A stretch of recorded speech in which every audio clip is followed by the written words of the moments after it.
So welcome back everyone. അപ്പോൾ നമ്മൾ ഇന്നുള്ളതൊരു Virtus 1 litre GT ലൈനായിട്ടാണ്. അപ്പോൾ നമ്മുടെ ലാസ്റ്റ് വീഡിയോയിൽ നമ്മൾ പറഞ്ഞിരുന്നു നമ്മുടെ കസിനൊരു വണ്ടി വാങ്ങണ കേസൊക്കെ. അപ്പോൾ ഇന്ന് ആ വണ്ടിയായിട്ടാണ് നമ്മൾ ബാക്കിയുള്ളത്. അപ്പോൾ ഇന്ന് നമ്മുടെ വീഡിയോയിൽ കുറച്ച് ഈ ജെർക്കിങ് ഉണ്ടാവും, അതിപ്പോൾ ഒന്നും ചെയ്യാൻ പറ്റുള്ളൂ ഇതിനകത്തേക്ക്. എന്തായാലും ഇതിന് വേണ്ടി ഇന്ന് ഇറങ്ങി. പക്ഷേ ഈ റോഡിലേക്ക് കയറുമ്പോൾ നല്ല റോഡിലാണ് കാര്യം, പക്ഷേ കുറച്ചുകൂടെ ഒരു പെടപ്പ് തോന്നിക്കൊണ്ടിരിക്കുക. നമ്മുടെ സ്റ്റാൻഡും കാര്യങ്ങളൊന്നും അത്ര സെറ്റപ്പ് അല്ല. അപ്പോൾ അതൊന്ന് ക്ഷമിക്കുക. നമ്മൾ മാക്സിമം പതിയെ പോയി തന്നെ സെറ്റ് ചെയ്യാൻ നോക്കാം. അപ്പോൾ ഇന്നുള്ളതൊരു വിർട്ടസാണ്. അപ്പോൾ ഇതിൻ്റെ ബാക്കി കാര്യങ്ങൾ നമുക്ക് സംസാരിച്ചങ്ങ് പോവാം. 2022 വിർട്ടസ് ഇന്ത്യയിൽ ലോഞ്ച് ആവുന്നത്. അന്ന് ലോഞ്ച് ആകുമ്പോൾ 2 എഞ്ചിൻ ഓപ്ഷൻ ഉണ്ട്, 1 ലിറ്ററും 1.5 ലിറ്ററും. രണ്ടും ഒരു ടർബോ പെട്രോൾ എഞ്ചിൻസാണ് വന്നുകൊണ്ടിരുന്നത്. അപ്പോൾ അതൊരു മെയ്ക്ക് ഇൻ ഇന്ത്യ എന്ന് പറഞ്ഞ പ്രൊജക്റ്റ്, വോക്സ്വാഗൻ ഇന്ത്യ 2.0 പ്രൊജക്റ്റ് എന്നും പറഞ്ഞാണ് ഈ വിർട്ടസ് അന്ന് വരുന്നത്. അതിൻ്റെ ഒപ്പം തന്നെ ടൈഗൂണും കാര്യങ്ങളെല്ലാം ആ ഒരു ഡിസൈൻ ചെയ്തുകൊണ്ടിരിക്കുന്ന സമയമാണ്. ഏകദേശം വെൻഡോടെ ഒരു ബാക്കി എന്നുള്ള രീതിയിലേക്കാണ് ഇവർ കൊണ്ടുപോകുന്നത്. പക്ഷേ സ്റ്റിൽ നീ പുറത്തുള്ള ജെറ്റൊക്കെ നോക്കുകയാണെങ്കിൽ അതിൻ്റെ ഒരു ഷേപ്പിംഗ് ആയിട്ട് എനിക്ക് തോന്നുന്നത്. പിന്നെ ആൾക്കാർ സ്റ്റിൽ ഇപ്പോൾ ഇതിൻ്റെ 1.5 ജെറ്റായിട്ടാണ് കമ്പയർ ചെയ്യണത്, ശ്രദ്ധിച്ചിട്ടുണ്ടോ? അത് പക്ഷേ അങ്ങനെ കമ്പാരിസൺ നമുക്ക് പറ്റത്തില്ല. അത് ഇപ്പോൾ ഈ പറഞ്ഞാൽ ഈ വിർട്ടസും ഇപ്പോൾ ഈ പറഞ്ഞ ജെറ്റും ഒന്നും അങ്ങനെ കമ്പയർ ചെയ്യണം അങ്ങനെ പറ്റുന്ന കാര്യങ്ങളല്ല. രണ്ട് എക്സ്ട്രീമിൽ നിൽക്കുന്ന കാര്യങ്ങളാണ്. പക്ഷേ സ്റ്റിൽ ഈ പറഞ്ഞ പുതിയ 1.5 150 HP ആണ്, ജെറ്റ് 140. പക്ഷേ അതിനെപ്പറ്റി നമ്മളിപ്പോൾ കൂടുതൽ കാര്യങ്ങളൊന്നും പറയില്ല. നമുക്ക് വിർട്ടസിനെ പറ്റി പറഞ്ഞ് അതിൻ്റെ കാര്യങ്ങൾ നമുക്കിപ്പോൾ കൂടുതൽ സംസാരിക്കാം. നമുക്കൊരു കാറെന്ന് പറയുമ്പോൾ നമ്മുടെ മനസ്സിലേക്ക് ഓടി വരുന്നൊരു ഷേപ്പ് എന്ന് പറയുന്നത് എപ്പോഴും ഒരു സെഡാൻ തന്നെയായിരിക്കും. ഒരു ഹാഷ് ബാക്കോ അല്ലെങ്കിൽ ഒരു SUV ഒന്നും പെട്ടെന്ന് നമ്മുടെ മൈൻഡിലേക്ക് വരില്ല. അത് ഈ പറഞ്ഞാൽ ശരിയാണ്. ഇപ്പോൾ പണ്ടൊക്കെ നമ്മുടെ ചെറുപ്പത്തിൽ ഒരു കാർ എന്ന് പറയുമ്പോഴത്തേക്ക് ആദ്യം മനസ്സിൽ വരുന്ന സെഡാൻ ഷേപ്പ് തന്നെയാണ്. ഇന്നിപ്പോൾ ഈ ആൾക്കാർ ഈ പറഞ്ഞാൽ നമ്മുടെ ഈ സെറ്റപ്പിലേക്ക് വന്നു തുടങ്ങിയപ്പോഴത്തേക്കും എന്താ പറയുക, കൂടുതലും SUV അതുപോലെ തന്നെ ഹാച്ച് ബാക്ക് ആ ഒരു സാധനത്തിലേക്ക് വന്നു തുടങ്ങിയപ്പോഴത്തേക്കും ആൾക്കാർ ഈ സെഡാനിനെ പയ്യെ മറക്കുന്ന പോലെ തോന്നുന്നുണ്ട്. പക്ഷേ നിനക്കെപ്പോഴും അത് ഒരു ഇതെടുക്കാൻ പറഞ്ഞാൽ ഏതായിരിക്കും നിൻ്റെ മനസ്സിലേക്ക് വരുന്ന കാറ്? എനിക്ക് എൻ്റെ മനസ്സിലേക്ക് എപ്പോഴും ഒരു സെഡാനേ വരുള്ളൂ. പക്ഷേ സെഡാൻ ഇപ്പോൾ ഒരു ഡിക്രീസ് വരാനുള്ള കാരണം എന്ന് പറഞ്ഞു കഴിഞ്ഞാൽ മെയിനായിട്ട് നമ്മുടെ റോഡ് കണ്ടീഷനാണ്. എന്ന് വെച്ച് കഴിഞ്ഞാൽ ഇപ്പോൾ നമ്മുടെ റോഡ് എടുത്തു പോയി കഴിഞ്ഞ് കഴിഞ്ഞാൽ മിക്ക റോഡുകളിലും കുണ്ടും കുഴിയൊക്കെ ആയിരിക്കും. അപ്പോൾ സെഡാൻ ഒരു പ്രാക്ടിക്കലി അത്ര ഫീസിബിൾ ആയിരിക്കില്ല. അപ്പോൾ അത് കാരണം കൊണ്ടാണ് ആളുകൾ SUVയിലേക്കും ഹാഷ് ബാക്കിലേക്കൊക്കെ മാറിക്കൊണ്ടിരിക്കുന്നത്. മെയിനായിട്ട് ഈ പറഞ്ഞാൽ ഇന്നാൾ ഞാനൊരു വീഡിയോയിൽ കണ്ടത് അതാണ്. അതായത് സെഡാൻ്റെ ഓണേഴ്സ് പറഞ്ഞതല്ല, SUV എടുക്കുന്ന ആളുകളുടെ എണ്ണം കൂടി. അവിടെയാണ് ശരിക്കും സംഭവിച്ചേക്കണേ. അത് ശരിയാണ്. അപ്പോൾ അതുകൊണ്ടാണ് ഇപ്പോൾ എന്താ പറയുക, ഏതൊരു മാനുഫാക്ചറിങ് കമ്പനി എടുത്തു കഴിഞ്ഞാലും അവർ കൂടുതലും SUV അങ്ങനെ ഒരു മോഡലിലേക്ക് മാറിക്കൊണ്ടിരിക്കുന്നത്. ശരിക്കും ഇപ്പോൾ സെഡാൻ സെഗ്മെൻറ്റ് വീണ്ടും ഒന്ന് ഉണർന്നു വരാൻ കാരണം തന്നെ നമുക്ക് ഈ വിർട്ടസും സ്ലാവിയൊക്കെ ആണെന്ന് പറയാം. കാരണം കുറേ നാളുകളായിട്ട് നമുക്ക് നല്ല സെഡാനുകളൊന്നും കിട്ടുന്നില്ലായിരുന്നു. അപ്പോൾ ഒരു അണ്ടർ 20 lakh ബഡ്ജറ്റിൽ ഒരു നല്ല കാറ് തന്നെയായിട്ടാണ് എനിക്ക് തോന്നുന്നത് വിർട്ടസ്. അപ്പോൾ ഈ പറഞ്ഞാൽ ഇപ്പം നമ്മളിപ്പോൾ ഓടിക്കുന്നത് ഒരു 1 ലിറ്ററാണ്. 1 ലിറ്റർ ഓട്ടോമാറ്റിക് 6 സ്പീഡാണ് വരുന്നത്. ഇപ്പോൾ കാര്യം ടൈഗോണിൽ പുതിയത് 8 സ്പീഡൊക്കെ ഇറങ്ങിയിട്ടുണ്ട്. പക്ഷേ ഇതിലേക്ക് ഇതുവരെ വന്നിട്ടില്ല. മിക്കവാറും അടുത്തൊരു അപ്ഡേറ്റിലേക്ക് വരുമായിരിക്കും. പിന്നെയുള്ളത് 1.5 ആണ് DSG, 150 ഹോഴ്സ് പവർ 250 ടോർക്കും. അത് വേറൊരു ലീഗ് തന്നെയാണ് വണ്ടി.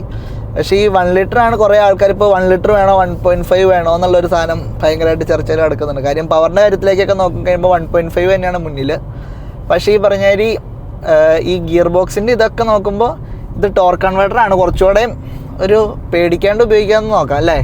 ഈ ടോർക്ക് കൺവേർട്ടർ ഉപയോഗിക്കുമ്പോൾ എന്ത് വ്യത്യാസമായിട്ടാണ് തോന്നുന്നത് DSG വെച്ച് കമ്പയർ ചെയ്യുമ്പോൾ? DSGയുടെ അത്രയും ക്യുക്കല്ല ഉള്ളത് പറഞ്ഞു ചോദിച്ചാൽ. കാരണം DSG അറിയാമല്ലോ, മറ്റേ മനസ്സിൽ ചിന്തിക്കുന്നതിന് മറ്റേ മാനത്ത് ആ സാധനമാണ് DSGയുടെ ഒരു ഫീൽ എന്ന് പറയണത്. പിന്നെ DQ200 ആണ് അതിനകത്ത് വരുന്നത്. കാര്യം വോക്സ്വാഗൻ പറയുന്നുണ്ടായിരുന്നു അത് കുറച്ചും കൂടി അപ്ഡേറ്റഡ് ആണ്, പ്രശ്നങ്ങൾ കുറവാണെന്നൊക്കെ. പക്ഷേ അത് അത്ര വിശ്വസിക്കാനൊന്നും പറ്റുമൊന്നുമില്ല. ടോർക്ക് കൺവേർട്ടർ റിലയബിൾ ആണെന്നാണ് പറയണത്. കുറച്ചുകൂടെ ഷിഫ്റ്റ് കുറച്ചുകൂടെയും സ്ലോവർ ആയിരിക്കും. പക്ഷേ എനിക്ക് ഇതിൻ്റെ അകത്തിട്ട് ഇപ്പോൾ ഓടിച്ചിട്ട് അത്രയും ഭയങ്കര ഒരു പ്രശ്നമൊന്നും തോന്നുന്നില്ല. ഇതിൻ്റെ ഈ പറഞ്ഞ പാഡൽ ഷിഫ്റ്റേഴ്സ് യൂസ് ചെയ്യുമ്പോഴാണല്ലോ അത്യാവശ്യം ക്യുക്കായിട്ട് തന്നെ തോന്നുന്നത്. കാരണം ഞാൻ കഴിഞ്ഞ ദിവസം നമ്മുടെ ഒരു ഫോർച്യൂണർ, അത് ടോർക്ക് കൺവേർട്ടറല്ലേ വരുന്നത്, അതിൻ്റെ അകത്ത് പാഡൽ ഷിഫ്റ്റ് യൂസ് ചെയ്യുമ്പോഴും അത് 1-2 സെക്കൻഡ് ഇങ്ങനെ ആലോചിച്ചിട്ടൊക്കെ അത് മാറ്റണം. പക്ഷേ ഇത് അത്ര ഇതൊന്നുമില്ല. പിന്നെ അത് ഇപ്പം കാലുകൊടുത്ത് നിനക്ക് തോന്നുന്നുണ്ടോ? ഇല്ല, ക്വിക്കായിട്ട് തന്നെ റെസ്പോൺസ് നമുക്ക് കിട്ടുന്നുണ്ട്. DSGയുടെ അത്രയില്ല, പക്ഷെ സ്റ്റിൽ കൊള്ളാം വണ്ടി. പക്ഷേ ഈ ടോർക്ക് കൺവേർട്ടറും റിലയബിൾ ഒന്നും പറയാൻ പറ്റില്ല കേട്ടോ. ടോർക്ക് കൺവേർട്ടറും ഫെയിലിയറായ കേസുകളൊക്കെ കാണാറുണ്ട്. അത് കാരണം ഇതങ്ങനെ മൊത്തത്തിൽ അടച്ചൊന്നും ആക്ഷേപിക്കാൻ പറ്റില്ല. DSG കുറച്ച് പ്രശ്നക്കാരനാണ്. എപ്പോഴും DQ200 കാര്യങ്ങൾ എല്ലാവർക്കും അറിയണ കാര്യങ്ങൾ തന്നെയാണ്. ഈ ടോർക്ക് കൺവേർട്ടർ നമ്മൾ സിറ്റി ട്രാഫിക്കിൽ എങ്ങനെയുണ്ട് പെർഫോമൻസ്? അതും ഈ പറഞ്ഞ കാര്യം തന്നെ, ഈ ഓട്ടോമാറ്റിക്കുകളെല്ലാം ഏകദേശം ഇതിലേക്കൂടെ ഓടിക്കുമ്പോൾ DSG ആണ് ഈ സിറ്റിയിൽ കൂടുതൽ ഉപയോഗിക്കുമ്പോഴത്തേക്കും അതിൻ്റെ സ്ട്രെസ്സ് കൂടുതലാവുന്നതാണ് പറഞ്ഞത്. കാരണം അത് ഹീറ്റായി പ്രശ്നങ്ങൾ വരാൻ കൂടുതലാണെന്നാണ് പറഞ്ഞത്. ഇതിന് അത്രയും ഉണ്ടാവില്ല എന്ന് നമുക്ക് പ്രതീക്ഷിക്കാം, ഉറപ്പൊന്നും അങ്ങനെ പറയാനൊന്നും പറ്റത്തൊന്നുമില്ല. പിന്നെ ഇതിന് കുറച്ചുകൂടെ മൈലേജ് ഒക്കെ ഉണ്ടെന്ന് അവർ ക്ലെയിം ചെയ്യുന്നുണ്ട്. പക്ഷേ ഇതിപ്പോൾ ഇവൻ മേടിച്ചിട്ട് ആകെ 1800 കിലോമീറ്റർ ആയിട്ടുള്ളൂ. 10 കിലോമീറ്ററൊക്കെ കാണിക്കത്തുള്ളൂ. നമ്മളങ്ങനെ അധികം പൊളിച്ചു ഓടിച്ചിട്ടില്ല. വണ്ടി വലിയ ഒരു സ്പീഡ് കുറഞ്ഞാണ് നമ്മൾ പോകുന്നത്. നമ്മൾ പറഞ്ഞല്ലോ ഈ സാധനം കിടന്ന് കുലുങ്ങിക്കൊണ്ടിരിക്കണ കാരണം അത്യാവശ്യം പതിയെ തന്നെയാണ് പോകുന്നത്. കോർണറിങ് കംഫർട്ട് അതൊക്കെ എങ്ങനെ തോന്നുന്നുണ്ട്? കോർണറിങ് വോക്സ്വാഗൺ വണ്ടികളുടെ ഒരു എഞ്ചിനീയറിംഗ് വെച്ചാൽ ബാക്കി ഞാൻ കമ്പയർ ചെയ്യണ ബാക്കി വണ്ടികൾ വെച്ചിട്ട് അത് വീശണതും ഇതുകൊണ്ട് ഈ വളവിലെടുക്കണതും നല്ല വ്യത്യാസം തന്നെയുണ്ട്. പക്ഷെ എനിക്ക് പണ്ടത്തെ അത്രയുള്ളൊരു സെറ്റപ്പ് ഒന്നും തോന്നണമെന്നില്ല. ഉള്ളത് പറഞ്ഞു കഴിഞ്ഞാൽ സ്റ്റിയറിങ് കുറച്ചുകൂടെ ലൈറ്റാണ്. പിന്നെ എനിക്ക് തോന്നുന്നു അവർ ആ 2 പ്രൊജക്റ്റിന്റെ ഭാഗമായിട്ടാണ് തോന്നുന്നു ഇന്റീരിയർ ഒക്കെ ഫുള്ള് പ്ലാസ്റ്റിക് അതെടുത്തിട്ടുണ്ട്. ഫസ്റ്റ് കേസ് ഇതിന് 1 ടച്ച് അവർ എടുത്തു കളഞ്ഞു. ആകെ ഇതിന് മാത്രമേ ഉള്ളൂ. ഇതിന് ടോപ്പ് ഇതിലേക്ക് ഉണ്ടോയെന്ന് എനിക്കറിയില്ല. ഈ മോഡൽ ഇത് 1 ലിറ്റർ GT ലൈനാണ്. 18 ലക്ഷം രൂപ വരുന്ന വണ്ടി അത്. ഇതിനാകെ നമ്മുടെ ഡ്രൈവർ സൈഡിലുള്ളത് മാത്രമാണ് 1 ടച്ച് ഉള്ളൂ, ബാക്കിയൊന്നും 1 ടച്ച് അല്ല. അതുപോലെ ഭയങ്കര സൗണ്ട്. നീ ശ്രദ്ധിച്ചായിരുന്നോ ഈ ഇത് താഴ്ത്തുമ്പോൾ ഉള്ളത്? മറ്റേ വിൻഡോ റോൾ ചെയ്യുമ്പോൾ നല്ല സൗണ്ടാണ് വരുന്നത്. അതൊക്കെ എന്താണെന്നറിയില്ല. അത് പണ്ടത്തെ അത്ര അങ്ങനെ ശ്രദ്ധിച്ചിട്ടില്ല. ഭയങ്കരമായിട്ട് പ്ലാസ്റ്റിക്കിന്റെ ട്രിമ്മുകൾ കുറെ കയറ്റിയ പോലെ ഉണ്ട്. പക്ഷെ ഇന്റീരിയർ സ്ക്രീന് ഈ സാധനങ്ങള് ഇതെല്ലാം അത്യാവശ്യം നൈസ്. ഈ പറഞ്ഞ AC-യുടെ സോഫ്റ്റ് ടച്ചും മെറ്റീരിയലെല്ലാം ഞാൻ ഞെക്കിയിട്ട് നോക്കാം. ഫീച്ചേഴ്സ് കുറവൊന്നുമല്ല, ഫീച്ചേഴ്സ് ഇഷ്ടം പോലെ ഉണ്ട്. പക്ഷെ എന്തൊക്കെയാ ഒരു കോസ്റ്റ് കട്ടിങ് ആണോ അതോ ഇന്ത്യൻ കണ്ടീഷൻ നോക്കിയിട്ട് മാറ്റം വരുത്തിയേക്കണാണോ എന്നറിയില്ല. പക്ഷെ ഈ 1 ടച്ച് ഒരു അടിപൊളി പരിപാടിയാണ് വോക്സ്വാഗന്റെ വണ്ടികൾ. അതിപ്പോൾ ഇതൊരു ഷോക്കായിട്ടാണ് എനിക്ക് തോന്നണേ. അപ്പോൾ ഇപ്പോൾ നമ്മുടെ ഉള്ള ഒരു 1 litre 3 cylinder turbo petrol almost 115 horse പവറും ഒരു 178 ടോർക്കാണ് ഈ വണ്ടി പ്രൊഡ്യൂസ് ചെയ്യുന്നതെന്നാണ് പറയുന്നത്. അപ്പോൾ ഈ 3 സിലിണ്ടർ ഓടിക്കുമ്പോൾ ഒരു എന്തെങ്കിലും വ്യത്യാസം തോന്നുന്നുണ്ടോ 4 സിലിണ്ടറായിട്ട് കമ്പയർ ചെയ്യുമ്പോൾ? ഒരു റിഫൈൻമെൻറ്റ് കുറവോ അല്ലെങ്കിൽ ഒരു പവറിൻ്റെ കുറവോ അങ്ങനെ എന്തെങ്കിലുമൊക്കെ? അതായത് ഈ പറഞ്ഞാൽ പണ്ടൊക്കെ എന്ന് പറഞ്ഞാൽ 3 സിലിണ്ടർ എന്ന് പറയുമ്പോൾ വൈബ്രേഷൻ കൂടുതൽ, റിഫൈൻമെൻറ്റ് കുറവ്, അതൊക്കെ എനിക്കും മൈൻഡിലുണ്ടാകുന്നത്. എൻ്റെ മനസ്സിൽ 1.5 4 സിലിണ്ടർ വണ്ടികളാണ് എപ്പോഴും ഒരു സാധനം എന്നാണ്. പക്ഷേ ഈ വോക്സ്വാഗൺ 3 സിലിണ്ടർ 1 ലിറ്റർ അത്യാവശ്യം ഒരു പ്രൂവാണ്. കാരണം GT-TSI വരെ 1 ലിറ്റർ എഞ്ചിനാണ് ഉപയോഗിക്കുന്നത്. അത് അവർ അത്യാവശ്യം അത്രയും സൈസ് കുറഞ്ഞ എഞ്ചിനാണെങ്കിലും അത് അത്യാവശ്യം കേപ്പബിൾ. ഇതിൻ്റെ ട്യൂണിങ് പൊട്ടൻഷ്യൽസ് ഭയങ്കര അടിപൊളിയാണ്. ഈ 1 ലിറ്റർ 110 നല്ല ഹോഴ്സ് പവർ ഉണ്ടാക്കുന്ന വണ്ടികളുണ്ട്. 1 ലിറ്റർ വെച്ച് നല്ല ട്യൂൺ ചെയ്ത് അത്യാവശ്യം പിടക്കണവന്മാരും ഉണ്ട്. പിന്നെ എൻ്റെ ഒരു ഡൗട്ട് എന്ന് വെച്ച് കഴിഞ്ഞാൽ 3 സിലിണ്ടറിലേക്ക് കട്ട് ചെയ്യുമ്പോൾ റിലയബിലിറ്റിയുടെ കാര്യം എങ്ങനെയാണ് വരുന്നത്? എഞ്ചിൻ്റെ പെർഫോമൻസ് ലാസ്റ്റ് ചെയ്യുന്നതും എഞ്ചിൻ്റെ ഡ്യൂറബിലിറ്റി അതൊക്കെ എന്താ തോന്നുന്നത്? നീ പണ്ടത്തെ ഈ പോളോ GT ശ്രദ്ധിച്ചിട്ടുണ്ടെങ്കിൽ അത് 1.2 വന്നുകൊണ്ടിരുന്നത്. അത് കഴിഞ്ഞത്തേക്ക് അവർ 1 ലിറ്റർ ഇറക്കി തുടങ്ങി. പിന്നെ 1 ലിറ്ററിൽ നോർമൽ പോളോ TSI ഇറക്കിയായിരുന്നു 6 സ്പീഡ് മാനുവലാക്കി. അപ്പോൾ അതിലവർ പറയുന്ന ആ എഞ്ചിനിലേക്ക് ഒരു ടെക്നിക്കലി അത്രയും നമുക്ക് അറിയത്തില്ല, പക്ഷെ അത് അത്രയും സെറ്റപ്പ് ആക്കിയാണ് അവർ ഇറക്കിയേക്കണേ. ആ എഞ്ചിൻ അത്യാവശ്യം റിലയബിൾ ആയിട്ടും കുറച്ചും കൂടെ കൂടുതൽ പവർ പ്രൊഡ്യൂസ് ചെയ്യുന്നതും ഈ പറഞ്ഞ റിലയബിലിറ്റിയുടെ കേസിലാണെങ്കിലും പിന്നെ ട്യൂണിങ് പൊട്ടൻഷ്യൽസ് ഒത്തിരി കൂടുതലാന്ന് പറഞ്ഞു 1 ലിറ്റർ ഈ എഞ്ചിന്. ഇതെല്ലാം ഏകദേശം സെയിം തന്നെയാണ് 1 ലിറ്റർ എഞ്ചിൻ തന്നെ. കാരണം ഇപ്പം അതൊരു ബെസ്റ്റ് സെല്ലിങ് എഞ്ചിനായിട്ട് എനിക്ക് തോന്നുന്നത്. കാരണം എത്ര വണ്ടിയിലാണ് വരുന്നത്. അത് ശരിയാണ്. ഇപ്പോൾ നമ്മൾ വേറെ മോഡൽസ് എടുത്ത് നോക്കി കഴിഞ്ഞാൽ എല്ലാവരും 3 സിലിണ്ടറിലേക്ക് ഷിഫ്റ്റ് ചെയ്യുന്നൊരു ടെൻഡൻസി നമുക്ക് കാണാൻ പറ്റുന്നുണ്ട്. അതേപോലെ നോക്കി കഴിഞ്ഞാൽ ഫ്രോൺസിനുണ്ട് 1 ലിറ്റർ ടർബോ പെട്രോള്. അതെ, മാഗ്നൈറ്റിനുണ്ട് ടർബോ പെട്രോള്. ഓൾമോസ്റ്റ് ഈ 1 ലിറ്റർ ടർബോ പെട്രോൾ എല്ലാം പ്രൊഡ്യൂസ് ചെയ്യുന്ന പവർ റേഞ്ച് എന്ന് പറഞ്ഞാൽ ഒരു 110 അല്ലെങ്കിൽ 100 to 115 ആ ഒരു റേഞ്ചിൽ. പിന്നെ എനിക്ക് തോന്നുന്നു മഹീന്ദ്രയുടെ XUV3X അത് 1 ലിറ്റർ ആണോ 1.1 ആണോ എന്തായാലും ഈ 1 ലിറ്റർ to 1.2 ഇവന്മാരെല്ലാം ടർബോ ഇറക്കി തുടങ്ങി. അതൊരു സാധനമാണ്. എന്തായാലും ഈ പണ്ടത്തെ വോക്സ്വാഗന്റെ 1.2 MBAയും 1 ലിറ്റർ MBA ഒക്കെ വെച്ച് നോക്കുമ്പോൾ ഭയങ്കര അടിപൊളിയാണ്. അതെ, കാരണം അത് അനങ്ങില്ലാന്നു. പണ്ട് നമ്മൾ ടർബോ എന്ന് പറയുമ്പോൾ ഡീസൽ എഞ്ചിനുകളാണ് നമ്മൾ കൂടുതലും കണ്ടുകൊണ്ടിരുന്നത്. പെട്രോൾ എഞ്ചിൻസിലേക്ക് കൂടുതലും NA വണ്ടികളായിരുന്നു. അത് നിനക്ക് എന്നോട്ടിട്ട് ഇതൊരു ഭയങ്കര ഷിഫ്റ്റ് വന്നേന്നൊരു എല്ലാം ഓർക്കുന്നുണ്ടോ? ശരിക്കും പറഞ്ഞാൽ ടർബോ പെട്രോൾ ഉണ്ടായിരുന്നു പണ്ട്. എന്ന് വെച്ച് കഴിഞ്ഞാൽ ഒക്ടാവിയ VRS ആ ഒരു ടൈമിലൊക്കെ ടർബോ പെട്രോൾ എന്ന് പറഞ്ഞിട്ടുള്ള അത്. പക്ഷെ അതും പക്ഷെ അതൊന്നും അത്ര പോപ്പുലർ എന്ന് പറയാനായിട്ട് എന്തൂസിയാസ്റ്റുകളുടെ ഇടയിൽ മാത്രം പോയിക്കൊണ്ടിരുന്ന കാലങ്ങളാണ്. ഈ ആളുകൾ ഈ എനിക്ക് തോന്നിയ കാര്യം കേട്ടോ, ഒരു 2022 ശേഷം ആണ് ഈ ആളുകൾ ഈ ടർബോ പെട്രോൾ എഞ്ചിന്റെ പുറകെ പോയി തുടങ്ങിയത് അല്ലേ? അതിന് മുന്നേ ഇപ്പൊ പറഞ്ഞ ലോറയിലുണ്ട് 1.8 TSI ആ 1.8 TSI ഉണ്ടല്ലോ അവരുടെ മെയിൻ. ആ ഒരു ടൈം എന്ന് പറഞ്ഞു കഴിഞ്ഞാൽ ആളുകള് ജർമ്മൻ വണ്ടികളിലേക്ക് പോകത്തില്ലായിരുന്നു, അങ്ങനെ ഒരു ഇതുണ്ടായിരുന്നു. ഒരു പേടിയായിരുന്നു. വോക്സ്വാഗൻ സ്കോഡ ഇത് എല്ലാവർക്കും ഒരു പേടി സ്വപ്നം പോലെ എല്ലാവരും ഇങ്ങനെ ഒഴിച്ച് വെച്ചോണ്ടിരുന്നൊരു ഇതായിരുന്നു. അന്ന് എൻ്റെ അടുത്തൊരു കേസ് വെച്ചിരുന്നത് 1 ലിറ്റർ എങ്ങനെയുണ്ട് പവറിൻ്റെ കേസ്. ഞാൻ ഒന്ന് ജസ്റ്റ് ഒന്ന് കാലുകൊടുത്ത് ഞാൻ കാണിച്ചിട്ട് ഇത് ക്യുക്കട നമുക്ക് നോക്കാം.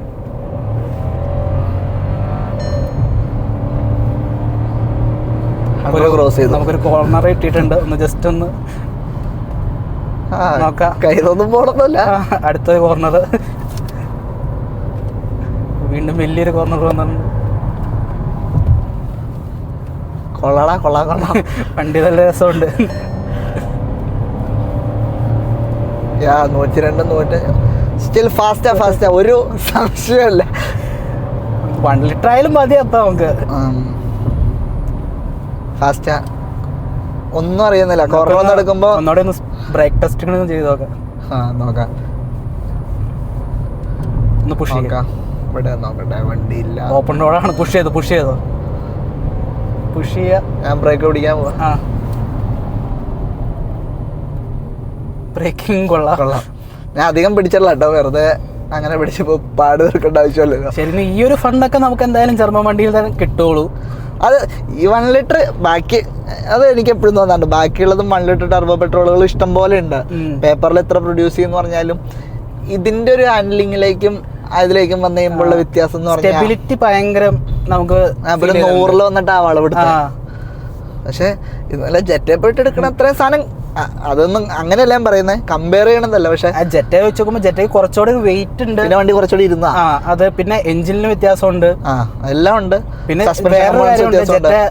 ബാക്ക് ഡിസ്കാ വരുന്നത്, ഇത് ബാക്ക് ഡിസ്ക് വരുന്നില്ല. ഇല്ല അതൊക്കെ ഞാനും ആലോചിച്ചു. പക്ഷെ അതങ്ങനെ പിന്നെ ആലോചിച്ചപ്പോഴും അത് അന്നത്തെ അത്രയും പ്രീമിയം വണ്ടിയും ഇത് ഇന്നത്തെ ഒരു ആ പ്രൈസിങ്ങിന്റെ ഇതുണ്ടല്ലോ എന്തായാലും.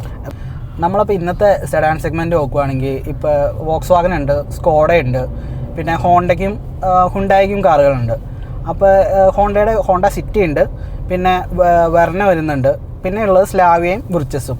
അപ്പോൾ ഈ ഒരു 4 കാറുകൾ ഇത് എങ്ങനെ നീ ഓരോരുത്തർക്ക് സജസ്റ്റ് ചെയ്യും? അത് നീ എങ്ങനെയാണ് ഉദ്ദേശിക്കുന്നത്?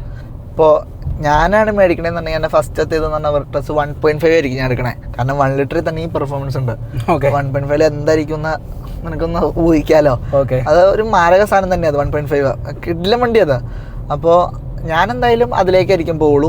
പിന്നെ ഇത് വെർണ അടിപൊളിയാണ്, 1.5 ഓൾമോസ്റ്റ് 160 PS. പിന്നെ അതിൻ്റെ ഞാൻ ഒരു കുറേ വീഡിയോസൊക്കെ കണ്ടിട്ടുണ്ട്. അതിൻ്റെ ട്യൂണിങ് പൊട്ടൻഷ്യൽ അതിഗംഭീരമാണ്. അത് ഒറ്റ സ്റ്റേജ് കൊണ്ട് തന്നെ നല്ലൊരു പവർ പ്രൊഡ്യൂസ് ചെയ്യുന്നതാണ് പറയണേ. പിന്നെ എനിക്ക് തോന്നുന്നു വെർണയൊക്കെ 1.5 മാത്രമേ വരുന്നുള്ളൂ എന്ന് തോന്നുന്നു. 1.5 അത് DCT ഗിയർ ബോക്സ്. DCT തന്നെ എല്ലാം ഇത് തന്നെ, DCT കൊന്നു തന്നെ. എന്നാ പിന്നെയുള്ള ഹോണ്ട സിറ്റി സത്യം പറയില്ല, എനിക്കൊരു 16-17 ശേഷം കഴിഞ്ഞ് എനിക്ക് ആ വണ്ടി ഇഷ്ടമല്ല. എന്നാ ഉണ്ടാന്ന് പറഞ്ഞാലും അതിന്റെ ഷേപ്പിലേക്ക് വന്നു കഴിയുമ്പോൾ എനിക്ക് തീരെ താല്പര്യമല്ല. അപ്പോൾ അത് എനിക്കും 2014 തൊട്ട് ഒരു 17 വരെയുള്ള ഒരു ഓർത്തേക്ക് ആദ്യത്തെ ഹോണ്ട സിറ്റി ടൈപ്പ് ഉണ്ട്, അത് അത്ര താല്പര്യമല്ല. അത് കഴിഞ്ഞ് ടൈപ്പ് 2 ഇറങ്ങി, മറ്റേ 1.3 1.5, അത് ഭയങ്കര ഇഷ്ടമാണ്. അത് പക്ഷേ ഡോൾഫിൻ എനിക്ക് ഇഷ്ടമല്ല. പക്ഷെ ഡോൾഫിനിൽ ഒരു അടിപൊളി VTEC എഞ്ചിൻ ഉണ്ട്. നമ്മളിത് കഥ പറ പോവാ, എന്നാലും അതൊന്ന് തീർക്കാം. അത് കഴിഞ്ഞിട്ട് പിന്നെ മറ്റേ ആ ഒരു അത് നല്ല കിഡിലായിരുന്നു, അത് 1.5 അതും കിഡിലായിരുന്നു. അത് കഴിഞ്ഞിട്ട് പിന്നെ ഒരു ഇച്ചിരി മോഡേൺ പറഞ്ഞാൽ ഷേപ്പ് ഇറങ്ങി, അതാണ് എന്റെ ഏറ്റവും ഫേവറേറ്റ്. അത് കഴിഞ്ഞിട്ടുള്ളതും വലിയ കുഴപ്പമില്ല. അത് കഴിഞ്ഞിട്ട് പിന്നെ ഒരുമാതിരി ഇപ്പൊ ഏറ്റവും പുതിയത് നീ കണ്ടായിരുന്നോ? അത് പക്ഷെ അവരത് എണ്ണ എഞ്ചിനും പിന്നെ ഒരു ഹൈബ്രിഡ് എഞ്ചിനും വേണ്ട ഇറക്കിയേക്കണേ. എനിക്കത് എന്തൊക്കെ എഞ്ചിൻ കൊടുത്തു പറഞ്ഞാൽ ലുക്ക് തീരെ ഇഷ്ടമല്ല. അത് ഇനി ഇഷ്ടപ്പെടാനും പോകുന്നില്ല എന്ന് എനിക്ക് തോന്നണേ അതെന്തായാലും. കാരണം പണ്ട് അത്രയും നല്ല കിടിലൻ ലുക്കിൽ ഇറക്കി തുടങ്ങിയിട്ട് ഇനി അതൊട്ടും. അന്ന് ശരിക്കും പറഞ്ഞു കഴിഞ്ഞാൽ സെഡാൻ സെഗ്മെന്റിൽ ഒരു ബെഞ്ച് മാർക്ക് ഹോണ്ട സിറ്റി ആയിരുന്നു. എന്ന് വെച്ച് കഴിഞ്ഞാൽ സെഡാൻ എന്ന് പറഞ്ഞു കഴിഞ്ഞാൽ ഹോണ്ട സിറ്റി. അതെന്തിനാ അവരെങ്ങനെ ചെയ്ത് കാണിക്കണെന്ന് എനിക്ക് മനസ്സിലാവുള്ള. പിന്നെ നീ ചോദിച്ചെന്ന് വെച്ചാൽ പിന്നെ മാരുതിയിൽ ഇപ്പൊ മാരുതിയുടെ ഉള്ളതെന്ന് വെച്ചാൽ ഇതല്ലേ സ്വിഫ്റ്റിന്റെ ഡിസയർ ഉള്ളൂ. അത് പക്ഷെ നമുക്ക് ഈ ഒരു സെഗ്മെന്റിലേക്ക് ഡിസയർ നല്ല വണ്ടി തന്നെയാണ്, കമ്പയർ ചെയ്യാനൊന്നും പറ്റില്ല ഇതായിട്ടൊന്നും. അതിന്റെ ഹാൻഡ്ലിങ്ങും ഇതൊന്നും നല്ല വണ്ടിയൊക്കെ തന്നെയാണ്. പക്ഷെ പിന്നെ സ്ലാവിയയും വിർച്ചസും. പിന്നെ സ്ലാവിയ എനിക്ക് ഇഷ്ടമായിരുന്നു. ആദ്യം എനിക്ക് ഏറ്റവും ഇഷ്ടം സ്ലാവിയ ആയിരുന്നു, പിന്നെയാണ് എനിക്ക് വിർട്ടസിലേക്ക് ഇഷ്ടം. കാരണം സ്ലാവിയ ആദ്യം ഇറങ്ങുമ്പോൾ ഞാൻ ഭയങ്കരമായിട്ട് അതിന്റെ നീളവും കാര്യങ്ങളൊക്കെ നോക്കി, ഇത്രയും നീളമുള്ള വണ്ടി, ആഹാ എന്താ മൂഡ്, കാണാനും ഭംഗി, നല്ലൊരു വെള്ളവണ്ടിയൊക്കെ നല്ല രസമാണ് കാണാൻ. പക്ഷെ എനിക്കിപ്പോഴും സ്ലാവിയോട് ഒരു ഇഷ്ടം എപ്പോഴും ഉണ്ട്. എനിക്ക് ഇഷ്ടക്കുറവൊന്നുമില്ല, വെർട്ടസ് ആണ് ഇപ്പം എനിക്ക് മുന്നിൽ. കാരണം വെർട്ടസിൽ നല്ല വീൽസൊക്കെ ഇട്ട് നല്ല ഭംഗിയായിട്ടുള്ള കുറേ കണ്ട് അങ്ങനെ ആയിട്ടാന്ന് തോന്നുന്നു. സ്ലാവിയുടെ ആ ഗ്രില്ല് വന്നോണ്ടാണോ ആ ഒരു ഇഷ്ടം എന്ന് വെച്ച് കഴിഞ്ഞാൽ സ്ലാവിയുടെ കുറച്ചുകൂടെ വലിയ ഗ്രില്ലല്ലേ വരുന്നത്? പിന്നെ അതൊരു ഇഷ്ടക്കുറവൊന്നല്ല, ഇഷ്ടമായിരുന്നു. പക്ഷെ ഇപ്പൊ ഈ വെർട്ടസ് ആണ് കുറച്ചുകൂടെ കൂടുതൽ ഇഷ്ടം പിടിച്ചു പറ്റിയെന്നുള്ളത്. പിന്നെ ഈ പറഞ്ഞാല് സ്ലാവിയ ശരിക്കും ഒരു ഷേപ്പ് വ്യത്യാസമാണ്. പക്ഷെ ഈ വെർട്ടസ് നീ നോക്കുവാണെങ്കിൽ ഓൾമോസ്റ്റ് പുറത്തത്തെ ജെറ്റ് കണ്ടിട്ടുണ്ടോ? GLA അത് ജെറ്റ് പോലെ അല്ലേ? മനസ്സിലായി. പഴയ ജെറ്റ് നമുക്കിവിടെ ഇറങ്ങിയത് വരെയുള്ള ജെറ്റായിട്ട് കമ്പയർ ഒരു 6.5 എന്നും പറഞ്ഞാൽ ഇറങ്ങിയായിരുന്നു. പക്ഷെ അതിൽ വലിയ വ്യത്യാസമൊന്നുമില്ല. അപ്പോ ആ ഒരു ഇത് നോക്കുമ്പോ ഇപ്പോഴും ആൾക്കാർ ആ ഒരു ലുക്കിന്റെ ബേസിസിലാണ് ജെറ്റായിട്ട് കമ്പയർ ചെയ്യണത്. പിന്നെ അത്യാവശ്യം നല്ല സ്റ്റൈലിങ് തന്നെയാണ് വെർട്ടസ്. പിന്നെ വേറൊരു കേസ് ഉണ്ട്, ഈ സെഡാൻ സെഗ്മെന്റിൽ ഏറ്റവും കൂടുതൽ ഗ്രൗണ്ട് ക്ലിയറൻസ് ഉള്ളത് വെർട്ടസിനാണ്. സ്ലാവിയ സെയിം തന്നെയാണ്, 179 മില്ലിമീറ്റർ ആണ് ഇത് വരുന്നത്. ബാക്കി വണ്ടികളെല്ലാം പ്ലാറ്റ്ഫോം സെയിം ആണ്. അതെ, ഇവരുടെ മറ്റേ ഇതിനുള്ളതൊക്കെ പ്ലാറ്റ്ഫോം പുതിയ പ്രൊജക്ട് വന്നാൽ പിന്നെ ഗ്രൗണ്ട് ക്ലിയറൻസിന്റെ കേസ് നോക്കുമ്പോൾ ഇപ്പോൾ ടോളാ കുറച്ചും കൂടെ ജെറ്റയൊക്കെ വെച്ച് കമ്പയർ ചെയ്യുമ്പോൾ വണ്ടി. സെഡാനാന്ന് പറഞ്ഞാലും സ്റ്റിൽ ഒരു വലിയ വണ്ടിയുടെ ഒരു ഫീല് എനിക്ക് മനസ്സിലായത് എന്നാന്നറിയോ? ഇവിടെയുള്ളവരുടെ ഇപ്പോഴത്തെ ഇതാ, വലിയ വണ്ടി വേണം എല്ലാവർക്കും. ഈ അത് ശരിയാ, സെഡാൻ എന്ന് പറഞ്ഞാൽ നിലത്തിരിക്കണ മാതിരി എന്നുള്ളൊരു ഫീലും അതിനൊരു കുറച്ച് ഒരു സെറ്റപ്പ് ആണ്. പൊക്കം വേണം എന്ന് വെച്ച് കഴിഞ്ഞാൽ ഒന്നാമത്തെ മെയിനായിട്ട് നമ്മുടെ റോഡ് കണ്ടീഷൻ, പിന്നെ ആളുകൾക്ക് കുറച്ചുകൂടെ ഇറങ്ങാനും എന്ന് വെച്ചാൽ നമ്മളൊരു കാറ് വാങ്ങുമെന്ന് പറഞ്ഞാൽ ഒരു ഫുൾ ഫാമിലി അക്കോമഡേറ്റ് ചെയ്യുന്നൊരു കൺസെപ്റ്റിലാണ് നമ്മൾ വാങ്ങുന്നത്. അപ്പോൾ ആ നമ്മൾ വാങ്ങുന്ന കാറിൽ നമ്മുടെ പേരൻസിനും എല്ലാവർക്കും കംഫർട്ടബിൾ ആയിട്ട് കയറാൻ പറ്റുന്ന എന്നുള്ളൊരു കൺസെപ്റ്റും കൂടെ നമ്മൾ നോക്കും. അപ്പോൾ അതുകൊണ്ടൊക്കെയാണ് ഈ സെഡാൻ സെഗ്മെന്റിൽ കുറച്ച് ഏജ്ഡ് ആയിട്ടുള്ളവർക്ക് ഇറങ്ങാനും കയറാനൊക്കെ ഒരു പാടുണ്ട്. അപ്പോൾ അതെല്ലാം അവർ മിറ്റിഗേറ്റ് ചെയ്യുന്ന രീതിയിലാണ് ഇപ്പോൾ സെഡാനെല്ലാം ഡിസൈൻ ചെയ്തുകൊണ്ടിരിക്കുന്നത്. ഇത് പറഞ്ഞാല് നീളത്തിന്റെ കേസിലാണെങ്കിലും പൊടിക്കെന്താ കുറവുള്ളൂ ജെറ്റയുടെ ആയിട്ട് കമ്പയർ ചെയ്യുമ്പോൾ. പക്ഷെ വെന്റോയുടെ ഒരു ബാക്കി എന്ന് പറഞ്ഞു കഴിയുമ്പോൾ ഇത് ഭയങ്കര അപ്ഗ്രേഡാ. ബേബി വണ്ടിയാ വെന്റോ. അവർ ശരിക്കും പറഞ്ഞാൽ കുറെ കൊല്ലങ്ങളോളം ബേബി വണ്ടി തന്നെ കളിയാക്കണല്ല കേട്ടോ, അങ്ങനെയൊന്നും വിചാരിക്കില്ല. ആളുകൾ എങ്ങനെയൊക്കെ അത് കൊള്ളണേന്ന് പറയാം. കുറെ വണ്ടികളെ പറ്റി പറഞ്ഞു. ഇനി വീണ്ടും നമുക്ക് വെർട്ടസിലേക്ക് തന്നെ വരാം. അപ്പോൾ എനിക്ക് ചോദിക്കാനുള്ളതെന്ന് വെച്ച് കഴിഞ്ഞാൽ ഇപ്പോൾ ഡെയിലി ഒരു 40 കിലോമീറ്റർ അല്ലെങ്കിൽ ഒരു 60 കിലോമീറ്റർ അപ്പ് ആൻഡ് ഡൗൺ ട്രാവലൊക്കെ ഉള്ള ഒരാൾക്ക് എന്ന് വെച്ച് കഴിഞ്ഞാൽ ഡെയിലി ഓഫീസിലൊക്കെ പോകുന്ന ഒരാൾക്ക് എന്ന് വെച്ച് കഴിഞ്ഞാൽ അയാളുടെ റോഡ് കണ്ടീഷൻ എന്ന് പറഞ്ഞാൽ സിറ്റി പ്ലസ് ഹൈവേ മിക്സ്ഡ് ആയിരിക്കും. അപ്പോൾ അങ്ങനെയുള്ള ഒരാൾക്ക് ഈ വണ്ടി നീ സജസ്റ്റ് ചെയ്യൂ? 1 ലിറ്റർ 1 ലിറ്റർ ആയിരിക്കും. കാരണം 1.5 വെച്ച് നോക്കുമ്പോൾ ഈ പറഞ്ഞാൽ ഇവിടുത്തെ ട്രാഫിക്കുകൾ അറിയാലോ. ഈ പറഞ്ഞ ഇതിലൊക്കെ വെച്ച് നോക്കുമ്പോൾ DST-നേക്കാളും നല്ലത് ഈ 1 ലിറ്റർ തന്നെയാണ്. കാരണം അവർക്ക് അത്രയും വരുന്നുണ്ട്. അപ്പോൾ ഈ പറഞ്ഞാൽ 1 ലിറ്റർ തന്നെ ആയിരിക്കും. കാരണം എന്തുകൊണ്ടും എന്നെ പറയണേ, കാരണം ഈ ട്രാഫിക്കിൽ കിടന്ന് DST കിടന്ന് നശിപ്പിക്കണേക്കാൾ, കാരണം ഇപ്പൊ DST മാത്രമേ വരുന്നുള്ളൂ 1.5. മാനുവൽ ഉണ്ടാകുന്ന കുഴപ്പമില്ലായിരുന്നു, ഞാൻ മാനുവലാണ് പറയുള്ളൂ. അപ്പൊ അങ്ങനെ ഇത് നോക്കുമ്പോൾ ഈ 1 ലിറ്റർ ഈ ടോർക്ക് കൺവേർട്ടർ തന്നെയാണ് ഈ ട്രാഫിക്കിൽ. പിന്നെ അത്യാവശ്യം മൈലേജും പറയുന്നുണ്ട് ഇവര്. ചിലപ്പോ ഇത് കുറച്ചും കൂടെ ഓടി കഴിഞ്ഞൊന്ന് സെറ്റ് ആവുമ്പോഴേക്കും, കാരണം ഇതിപ്പോ നമ്മളിപ്പോ എടുത്തിട്ട് ഒരു 3 വീക്സ് ആയിട്ടുള്ളൂ. 1800 കിലോമീറ്റർ ഫസ്റ്റ് സർവീസ് കഴിഞ്ഞു എന്ന് പറഞ്ഞു 1000. അപ്പൊ പിന്നെ ഇപ്പൊ ഇതില് നമുക്ക് അതിന്റെ മൈലേജ് ഒന്നും പറയാൻ പറ്റത്തില്ല. അപ്പോൾ ഈ പറഞ്ഞ 1.5 മറ്റേ ആ സിലിണ്ടർ ഡീആക്ടിവേഷൻ ടെക്നോളജി അതൊക്കെ ഹൈവേ കയറുമ്പോൾ, പിന്നെ ഒരു 0 to 80 രണ്ടും ഓൾമോസ്റ്റ് ഒക്കെ ഒരു അടുത്ത്. പക്ഷെ അത് കഴിഞ്ഞ് പെർഫോം ചെയ്യണ 1.5 ഭയങ്കര വ്യത്യാസമാണ്. അത് പിന്നെ എന്തായാലും അറിയാമല്ലോ. പിന്നെ ഈ പറഞ്ഞ ഹൈവേയിലൊക്കെ കയറുമ്പോൾ ഈ പറഞ്ഞ സിലിണ്ടർ ഡീആക്ടിവേഷൻ ടെക്നോളജി അതൊക്കെ വെച്ചിട്ട് മൈലേജ് കൂടുമെന്നൊക്കെ പറയുന്നുണ്ട്. അപ്പോൾ അങ്ങനെയൊക്കെ വെച്ച് നോക്കുമ്പോൾ ഈ പറഞ്ഞ സിറ്റി യൂസും ഈ പറഞ്ഞ ഡെയിലി ഇതൊക്കെ ആണെങ്കിൽ 1 ലിറ്റർ തന്നെയാണ്. ഒരു ഹൈവേ ക്രൂയിസിങ് ആ മൂഡ്, അത്യാവശ്യം നല്ല ഓപ്പൺ റോഡുകൾ, അത് ഈ ഇവിടെയൊക്കെ എവിടെ കിട്ടാനാ, അതൊക്കെ ഉള്ളത് വെച്ച് നോക്കുമ്പോൾ എന്നെ അതാണ് 1.5 പറ്റുള്ളൂ. ശരിക്കും ഒരു 18 lakh ബഡ്ജറ്റിൽ ഇതൊരു വാല്യൂ ഫോർ മണി അല്ലെങ്കിൽ വെർത്ത് എന്നുള്ള അതിനെ പറ്റി എന്താ അഭിപ്രായം? കുറച്ചും കൂടെ സാധനങ്ങളെ കൊടുക്കാൻ, നല്ല പ്ലാസ്റ്റിക് ഒക്കെ ഒഴിവാക്കിയിട്ട് പണ്ടത്തെ വോക്സ്വാഗനിലും സ്കോഡയിലൊക്കെ ഇറങ്ങുള്ള സാധനങ്ങൾ. പക്ഷെ എനിക്ക് തോന്നുന്നത് നമ്മുടെ ഇവിടുത്തെ ഹീറ്റ് കണ്ടീഷൻസ് അതുകൊണ്ടായിരിക്കോ അങ്ങനെ. അതിന്റെ കുറെ ഞാനും പല വീഡിയോകളിൽ കണ്ടിട്ടുണ്ട്. ഇവിടുത്തെ ചൂടിന്റെ ഇതുകൊണ്ട് പണ്ടത്തെ ഇതൊക്കെ മറ്റേ ഇതായി പോണതും കാര്യങ്ങളൊക്കെ അതുകൊണ്ടായിരിക്കാം. പക്ഷെ ഈ 1 ടച്ചൊക്കെ എടുത്ത് കളയേണ്ട ആവശ്യം ഉണ്ടായിരുന്നു അല്ലേ? അത് ശരിയാ, അതെന്തിനാ എടുത്ത് കളഞ്ഞത്? 1 ടച്ച് ഭയങ്കര ഏറ്റവും ഇഷ്ടമുള്ള ഒരു ഫീച്ചർ അല്ല. ഒരു വട്ടം ഞെക്കിയതില്ല, ഒറ്റയടിക്ക് വോക്സ്വാഗനിലൊക്കെ അങ്ങനെ വരുന്ന ഫീച്ചേഴ്സ് ഒക്കെയാണ് ഒരു അട്രാക്റ്റീവ് ആയിട്ട്. ഇനി ഇതിന് ഈ മൊബൈലൊക്കെ ചാർജ് ചെയ്യണം, അതിപ്പോ എല്ലാ വണ്ടിയിലൊക്കെ ഉള്ള കേസ്. ഞാൻ അങ്ങനെയുള്ള ഫീച്ചേഴ്സിനൊന്നും ചോദിക്കണമെന്നില്ല. വലിയ സ്ക്രീനോ അല്ലെങ്കിൽ എന്താ വേറെ കുറെ ഐറ്റം ഒന്നും വേണ്ട. എനിക്ക് നല്ല ഇതിനും 360 ഒരു വണ്ടിക്കും മഞ്ഞില്ല എന്നിട്ട് എനിക്ക് തോന്നണേ. 360 ഡിഗ്രി ഒന്നും. 360 കാരണം ടൈഗൂണിലൊന്നും ഇല്ല. അതല്ല ഞാൻ പറഞ്ഞു ഇതില്. ഇതിന്റെ പിന്നെ ബാക്ക് ക്യാമറ ഭയങ്കര ശോക. മറ്റേ റിവേഴ്സ് ടൈമുള്ള അത്ര സൂപ്പർ എന്നൊന്നും പറയാനൊന്നുമില്ല. ആ ഒരു കാര്യങ്ങളിലൊക്കെ ഇപ്പൊ കൂടുതലും ആൾക്കാർ അങ്ങനെയുള്ള 360 ഡിഗ്രി ഈ വക സാധനങ്ങളിലാണ് ആൾക്കാർ. 120 ഇഞ്ച് സ്ക്രീൻ. ഇതിനുണ്ട് വലിയ സ്ക്രീൻ. സ്ക്രീൻ വലിയ കുഴപ്പമൊന്നുമില്ല, നല്ല രസമുണ്ട്. പിന്നെ AC കൺട്രോൾ സോഫ്റ്റ് ടച്ചാ, അത് ഞെക്കുമ്പോഴൊന്നും അറിയണമെന്നില്ല. പിന്നെ ഇതിനൊക്കെ പണ്ട് തൊട്ട് ഈ ഓട്ടോമാറ്റിക് AC പണ്ടൊട്ട് 2006 ബെലേനോയിൽ വരെ ഉണ്ട് ഓട്ടോമാറ്റിക് AC. അതിലൊന്നും നമുക്കൊന്നും പറയാനൊന്നുമില്ല. നമുക്കറിയേണ്ടത് വണ്ടിയുടെ പെർഫോമൻസും. സ്റ്റിയറിംഗ് കുറച്ചുകൂടെ എനിക്ക് രസമായി. ഈ സ്റ്റിയറിംഗ് ഇഷ്ടപ്പെട്ടു. ലൈറ്റ് ആയിട്ടാണോ? ലൈറ്റാ. സ്റ്റിയറിംഗ് കുറച്ചുകൂടെ ലൈറ്റാ. പിന്നെ ഇതൊക്കെ ഇപ്പൊ പവർ സ്റ്റിയറിംഗ് അല്ലേ ഉള്ളൂ. ഹൈഡ്രോളിക് ഒന്നും ഇപ്പൊ ഒന്നും ഇല്ലെന്നാണ് എനിക്ക് തോന്നുന്നത്. ശരിക്കും ഹൈഡ്രോളിക് ഓടിക്കുമ്പോൾ ഒരു വ്യത്യാസം, നല്ലൊരു റോഡിലേക്ക് ഭയങ്കര കണക്റ്റഡ് ആയിട്ട് തോന്നും. ശരിക്കും നമ്മളും റോഡും ഒരു ഭയങ്കരമായിട്ട്. ബെലേനയിൽ ഓർക്കണ്ട, അത് ഹൈഡ്രോളിക് ആയിരുന്നു. അത് ശരിക്കും ഓരോ വളവ് വീശുമ്പോൾ റോഡിൽ ഇതികൂടെ വണ്ടി പോണേന്ന് അറിയാൻ പറ്റും. ആ കണക്ഷൻ ഭയങ്കര ഇതാ.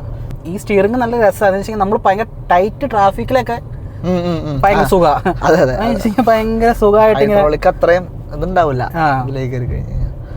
പിന്നെ ഈ പറഞ്ഞാൽ ലുക്സ് വൈസ് നോക്കുമ്പോഴും ഈ പറഞ്ഞ അത്യാവശ്യം നീളമുണ്ട്, പൊക്കമുണ്ട്, കാണാനും ഗുഡ് ലുക്കിംഗ് ആണ് വണ്ടി.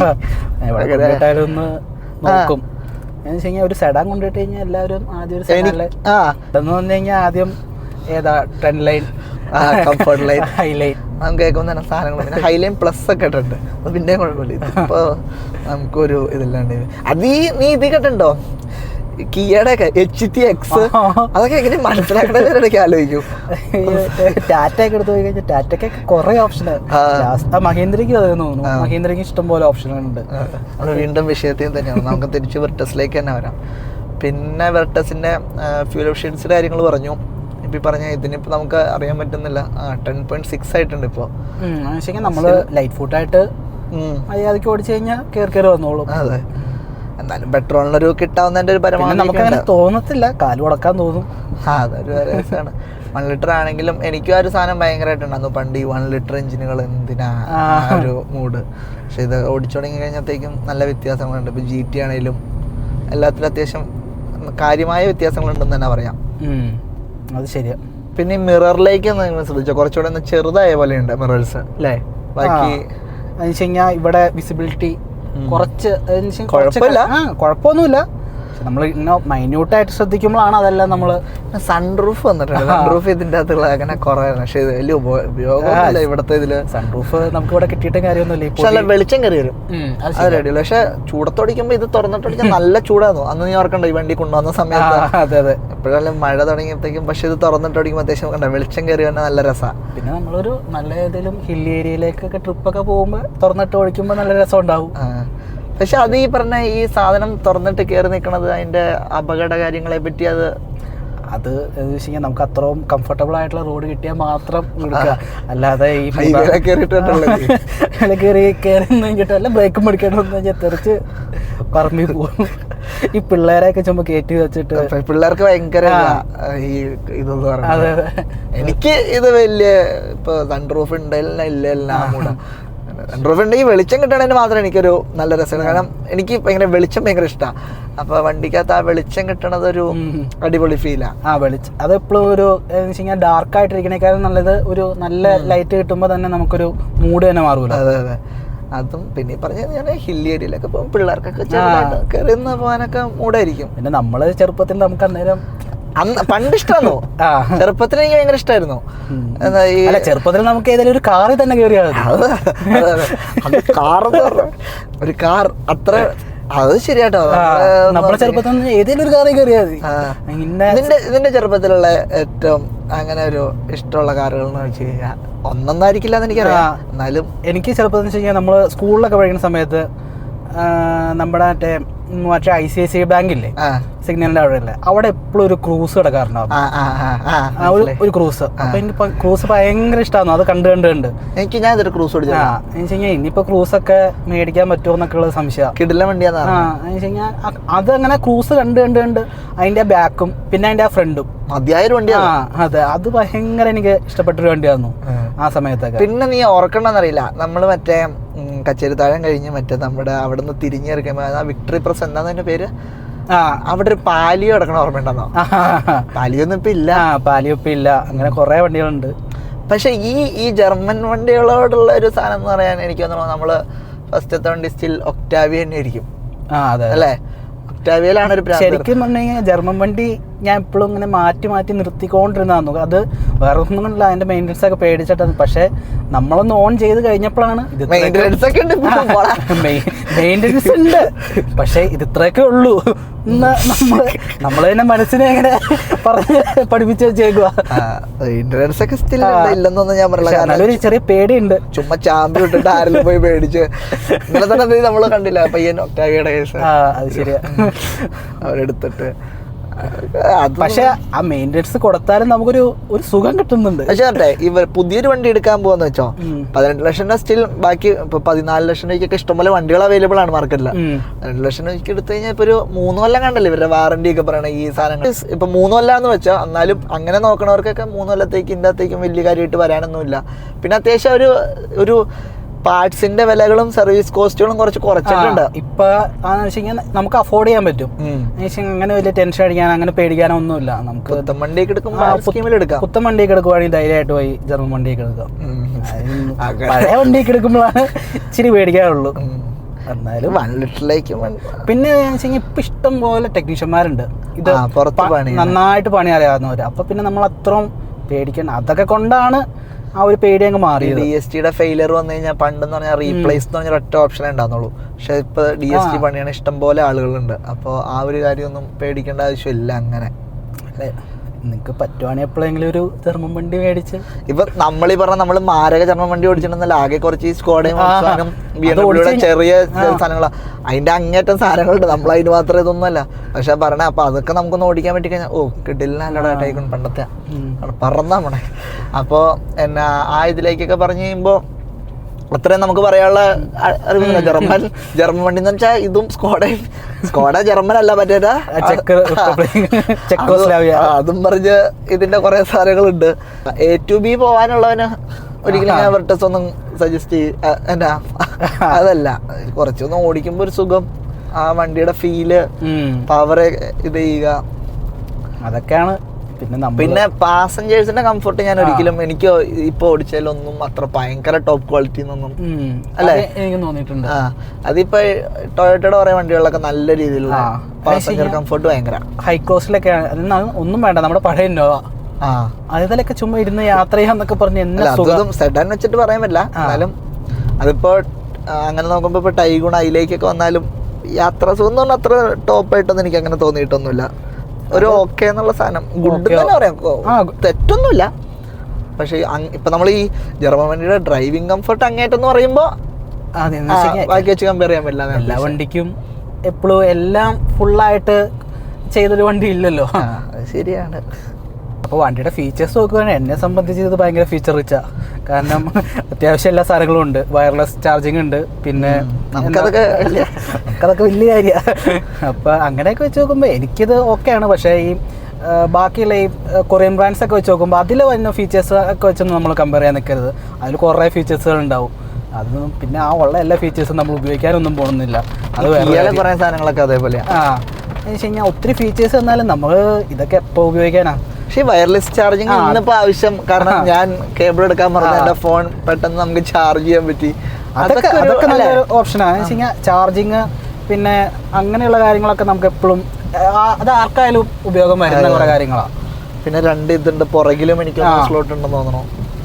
പിന്നെ AC അത്യാവശ്യം കൂളിങ്ങും കാര്യങ്ങളുണ്ട്. AC ഒക്കെ നല്ല പെർഫോമൻസ് എടുത്തു പറയേണ്ടത് ആവശ്യമില്ല. ഇതിലൊന്നും ഇപ്പം എന്തായാലും നല്ലൊരു മഴ വരുന്നുണ്ട്. നമുക്ക് മഴയത്ത് ഇതിന്റെ ടെസ്റ്റിങ് ബ്രേക്കും എങ്ങനെയൊക്കെ വരുന്നതെന്നും നോക്കാം.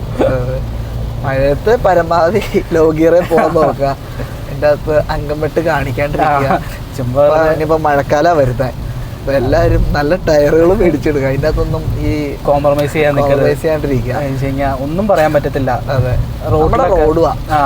അപ്പൊ വെള്ളമൊക്കെ എങ്ങനെ കയറിക്കണെന്ന് വെച്ച് കഴിഞ്ഞാൽ നമ്മൾ എത്രയൊക്കെ നന്നായിട്ട് ഓടിക്കണമെങ്കിലും ചെറിയൊരു മിസ്റ്റേക്ക് മതി. അതെ, അപ്പോൾ അതൊന്നും സേഫ്. നമ്മളിപ്പോൾ അതിൽ പുഷ് ചെയ്യാൻ നിൽക്കല്ല ഞാൻ മുമ്പ്. കാരണം അത് വെറുതെ വേണ്ട കാര്യം. നല്ല റോഡും ഓപ്പൺ റോഡൊക്കെയാണ് വേണ്ട. പിന്നെ ഈ പറഞ്ഞ ഈ വെള്ളത്തിൽ കൂടെ ഈ ജർമ്മൻ പട്ടികളൊന്നും കയറ്റി തെറിപ്പിച്ച് ഓടിക്കാണ്ടിരിക്കുക, അതിന്റെ അങ്കംപെട്ട് കാണിക്കാണ്ടിരിക്കുക പരമാവധി. ഈ സെൻസറുകളും കാര്യങ്ങളും പോണത് സെൻസറൊക്കെ അത് പിന്നെ ഒരു കോമൺ സംഭവമാണ്. ജർമ്മൻ വണ്ടി ആണെങ്കിൽ ABS സെൻസർ എപ്പോഴും ഇടയ്ക്കിടയ്ക്കും വന്നാമാൻ പറഞ്ഞു മറ്റേ ജെറ്റ കൊണ്ടുപോയി വെള്ളത്തിൽ കൊണ്ടുപോയി കാണിക്കില്ല, അതിന്റെ ഫ്രണ്ട് മറ്റേ അവിടെ ഫ്രണ്ടിൽ തന്നെയാണ് അതിന്റെ സ്റ്റിയറിംഗിന്റെ മറ്റേ മോട്ടർ ഇരിക്കുന്നത്, കടിച്ചു പോയി കഴിഞ്ഞാൽ ഇടപാട് തീർന്നു എന്ന് പറഞ്ഞു. ഞാനാണ് ഇപ്പോൾ വെള്ളത്തിടെ കയറ്റി അങ്ങനെ. പണ്ടൊക്കെ ഞാൻ മറ്റേ തെറിപ്പിക്കുമായിരുന്നു കേട്ടോ, സൈഡിൽ കിട്ടി കഴിഞ്ഞാൽ തെറിപ്പിക്കും. ആൾക്കാരെ ഒറ്റയ്ക്കല്ല ചുമ്മാ ഇതാക്കുവാന്നു. അപ്പോൾ അത് അങ്ങനെ ചെയ്യാറൊന്നുമില്ല. പണ്ട് നമ്മളത് നോക്കിയിരുന്നൊരു സമയം ഉണ്ടായിരുന്നു. അപ്പൊ നമ്മളിപ്പോ ചെയ്യുന്നതെല്ലാം സെഡാനെ പറ്റി എല്ലാം പറഞ്ഞുകൊണ്ടിരിക്കുകയാണ്. അപ്പൊ നമ്മള് ഒരു ഇഷ്ടം തന്നെയാണ്. എന്ന് വെച്ചാൽ നമുക്ക് ബാക്കിയുള്ളത് ഇഷ്ടമല്ല, നമുക്ക് വണ്ടിയെല്ലാം ഇഷ്ടമാണ്. അതിപ്പോ വണ്ടി ആയാൽ മതി. പിന്നെ ഇന്ന വണ്ടി എന്നൊന്നുമില്ല കേട്ടോ. എന്റെയൊക്കെ ഭ്രാന്തെന്ന് വെച്ച് കഴിഞ്ഞാൽ എനിക്ക് മറ്റേ സെന്നെടുത്ത് 1.3 ഇടണം, അതൊക്കെയാണ് എന്റെ ഭ്രാന്തുകൾ. ഇത് ഒരു വണ്ടീനെ ഒരിക്കലും കുറച്ചാണ്ടെന്നൊന്നും എനിക്ക് ഇഷ്ടമില്ലാത്ത കാര്യം. കാരണം ചില ആളുകൾ അതിൻ്റെതായ ഒരു പർപ്പസിന് വേണ്ടിയിട്ട് എല്ലാ വണ്ടികൾക്കും അത് അത്ര എഞ്ചിനീയർ ചെയ്ത് R&D എല്ലാം ചെയ്തുണ്ടാക്കുന്ന വണ്ടി. നമുക്ക് എന്താണ് ഇഷ്ടപ്പെടുന്നതെന്ന് നോക്കുക. ഇഷ്ടപ്പെടുന്ന കാര്യങ്ങൾ നമ്മൾ എടുത്ത് പറയുക, അത്രേ ഉള്ളൂ. ഇപ്പൊ ജർമ്മൻ വണ്ടിയിൽ ഇഷ്ടം എന്ന് വെച്ചാൽ അതിന്റെ ഡ്രൈവിംഗ് ഫീൽ തന്നെയാണ്. അതുകൊണ്ട് മാത്രം നമുക്ക് അത്യാവശ്യം പുഷ് ചെയ്ത് ഓടിക്കാനും. പിന്നെ ഇപ്പൊ നമ്മള് ജർമ്മൻ മാറ്റിയിട്ട് ഇപ്പൊ ഒരു ജാപ്പനീസ് എടുത്ത് പോയി കഴിഞ്ഞ് കഴിഞ്ഞാൽ അത് എന്നെ കാണിച്ചാലും കിടന്ന് ഓടിക്കോളും. എനിക്ക് കൊറോള ഭയങ്കര ഇഷ്ടമാണ്. അത് നമ്മള് അതിനെ കെയർ ഒന്നും വേണ്ട,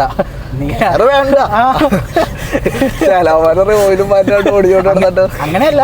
അതിലിപ്പോ ഇത് നോക്കണ എത്രയുള്ള കെയർ വേണം, അതാണ് ഒരു കമ്പാരിസൺ. അതങ്ങനെ കിടന്ന് നമ്മൾ റിലയബിലിറ്റി എന്ന് പറയാൻ ഒന്നുമില്ല.